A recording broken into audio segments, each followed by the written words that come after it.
And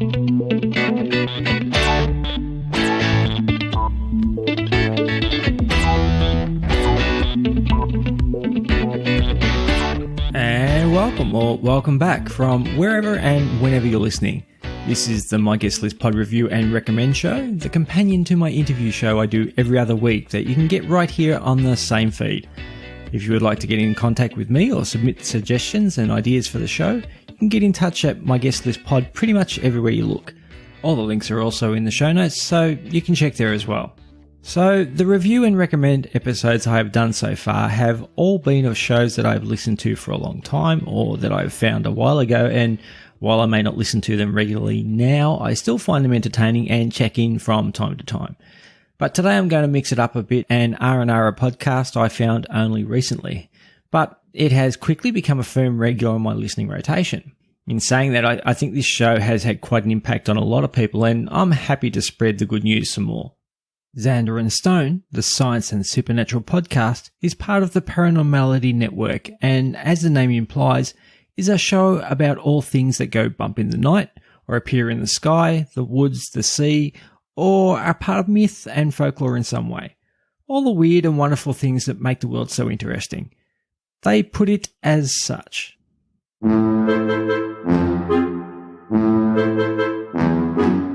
If you're joining us for the first time, this is Xander and Stone, the Science and Supernatural podcast. From black-eyed kids to hauntings, exorcisms, UFOs, crypto creatures, and everything in between, if it's out there, and it's weird, we're going to talk about it. Thank you for stopping in and listening today. It's a pleasure to have you with us, and we hope that you enjoy the show. Today we're talking about mysterious lands that have become embedded in mythology and folklore.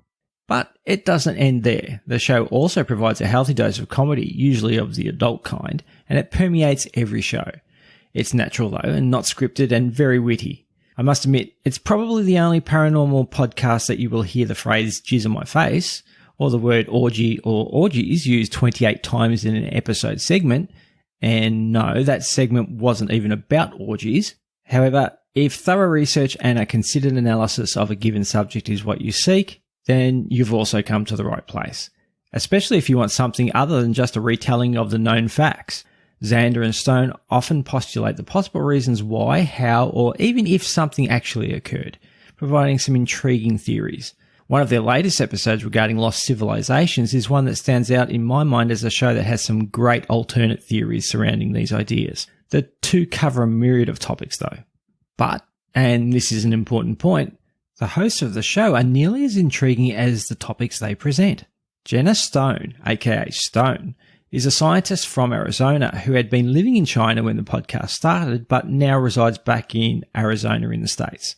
She has a sultry voice and, as I recently discovered, is a recipient of a Fulbright scholarship. Now, to be honest, I had to Google what a Fulbright scholarship was, so here it is. Via the program, competitively selected American citizens, including students, scholars, teachers, professionals, scientists, and artists, receive scholarships or grants to study, conduct research, teach, or exercise their talents abroad. The program was founded by United States Senator J. William Fulbright in 1946 and is considered to be one of the most widely recognized and prestigious scholarships in the world. So pretty impressive. And she uses her talents to provide in-depth research and a balanced, sometimes skeptical attitude to the topics in question. Alexander Zweig, the Xander component of the podcast, on the other hand, is a Chinese-speaking South African living in China. Outside of his day job, he is a voice actor and voiceover artist, a talented Canva artist. Check out their Instagram page. It's amazing. And he also has a PhD in ufology. And just like Stone, his research is detailed and comprehensive, and the two have a fantastic dynamic and bounce off each other seamlessly. Obviously, as you would expect from a voiceover artist, Xander also possesses a fantastic cultured speaking voice that, when you combine it with Stone's, creates an amazing podcasting duo to listen to. Here are a few excerpts from their show to give you an idea of what I'm talking about.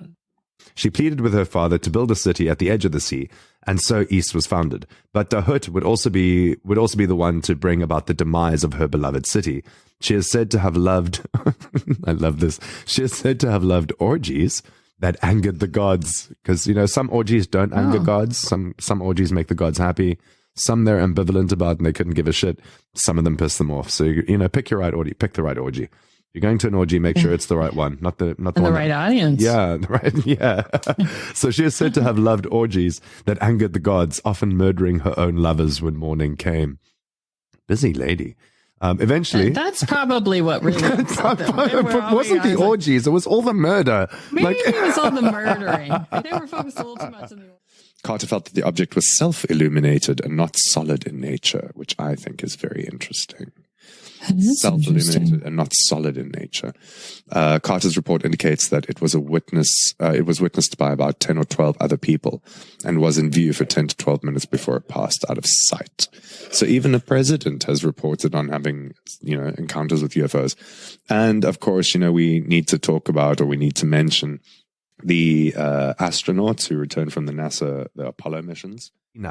Which was published in 1539 by Swedish writer Olaus Magnus, depicts Thule as lying just northwest of Scotland's Orkney Islands, surrounded by large sea monsters. The ancient Roman poet Silius Italicus. Sounds like a font you would choose. Yeah, sounds like a font you would choose for your PPT. Silius Italicus. He said that the people of Thule painted themselves blue when they went into battle on chariots. They hunted bowhead whales, the sea monsters that Magnus was probably referring to, as well as seals, and used every part of the animals that they caught. Their homes were made of whale bones, and their clothes were made from seal skin, which kept them warm and water. So after the Navy had their big Tic Tac video released, and they didn't have any permission to do that, everybody was abuzz about what is going on in the water. And so it became this big mystery of they figured out that 1 in 5 UFO sightings actually occur near water or from the water. And that's a pretty high percentage when you think about it is how much we're seeing. Also, if you consider how much of the earth is covered in water, like it might just be that it's very difficult to be far away from water. Like if you're not one of the landlocked states in the middle of the Arizona, like Arizona, like otherwise you're pretty much, because there's USO reports from like the Great Lakes, like Lake Michigan and all those places as well. And if you're anywhere along a coastline, anywhere near water, then. But anyway, not to discredit it. I guess it's a 70% shot there. So in fairness, but the government, for the most part, has and science has attributed it to clouds or haze. Bullshit. To Like I mentioned before, the research is always top notch, and the show production values are similarly high quality. Even with Stone now being a remote co-host, the audio quality is always of a consistently high caliber, and it doesn't diminish her alluring voice whatsoever. Their shows are intriguing and thoughtful. Their voices are more than just easy to listen to, they're soothing. Their Instagram is beautiful, and they're naturally witty. What else do you need? So if you like shows about the paranormal and you like to laugh, then this should be your next podcast to listen to. That's it, guys. As usual, please subscribe and rate and review where you can, but I'd also love to hear some more from my listeners. So don't be shy. Drop me a message on one of the social platforms or send me an email. Let me know of a show I should be listening to. Maybe let me know if you like the interview shows or the review shows better. Also, if you're a podcaster, I recently signed up for a service that aggregates all your ratings and reviews from a number of sources and displays them for you in one place.